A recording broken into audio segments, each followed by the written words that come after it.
তো আজকে তোমাদের জন্য সতোষিনীর কিচেনে রয়েছে পোড়া মাংস। না না, ভয় পাওয়ার কিছু নেই, এটা খুবই ভালো খেতে হয়। জাস্ট ওই পেঁয়াজ রসুনগুলোকে হালকা স্মোক করে নেওয়া আর কি, একদমই বেশি পোড়াতে যাবে না, জাস্ট হালকা একটুখানি স্মোক হয়ে এলে ঠিক এরকম কালারটা আসবে। এবার আমরা তুলে একটা পাত্রে আলাদা করে নেব। হ্যাঁ, এর একটা হাই প্রোফাইল নামও রয়েছে, স্মোকি চিকেন কারি। তো ফার্স্টে কড়াইতে কিছুটা রিফাইন অয়েল নিয়ে নেবো। তেলটা গরম হয়ে এলে দিয়ে দেবো কিছু গোটা মশলা ফোড়নের জন্য, তেজপাতা, লবঙ্গ, এলাচ আর ডালচিনি।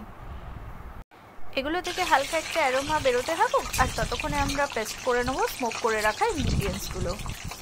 একটা মিক্সিং গ্রাইন্ডারে সমস্ত ইনগ্রিডিয়েন্টসগুলো নিয়ে একটা স্মুথ পেস্ট বানিয়ে নেব।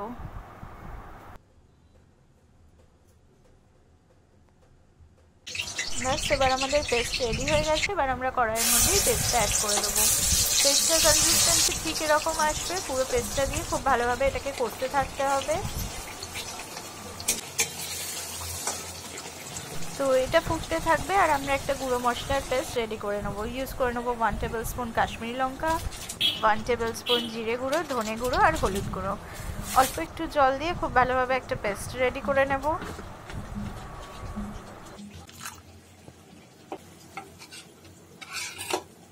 এবার এই পেস্টটা কড়াইতে অ্যাড করে দেবো। পুরোটা খুব ভালোভাবে মিশিয়ে নিয়ে কিছুক্ষণ কষতে থাকবো।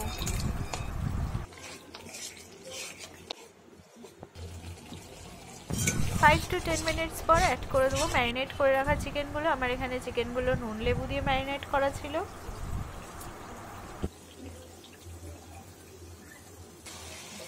পুরো চিকেনটা দিয়ে খুব ভালোভাবে মিশিয়ে নিয়ে বেশ কিছুক্ষণ কষতে থাকতে হবে। এটা কিন্তু একটা স্লো কুকিং প্রসেস, যেহেতু চিকেনটা কষেই সেদ্ধ হতে হবে, তো এটা একটু পেশেন্স নিয়ে করবে।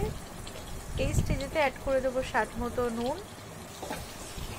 আমি এখানে পাশাপাশি একটা মশলা ধোয়ার গরম জল রেডি করব। কি জানো তো, আমি জল গরম করে ইউজ করাই প্রেফার করি, এতে টেস্টটা খুব ভালো আসে। তো ততক্ষণে এটা তেলও ছেড়ে এসছে, তো আমি জলটা অ্যাড করে দেব। দেখেছো কালারটা কত সুন্দর এসছে। তো এবার এটা চাপা দিয়ে ওই 5 to 10 মিনিটসের জন্য বয়েল হতে দেবো। আর অবশ্যই নামানোর সময় ধনেপাতা আর কাঁচা লঙ্কা ইউজ করতে ভুলো না কিন্তু।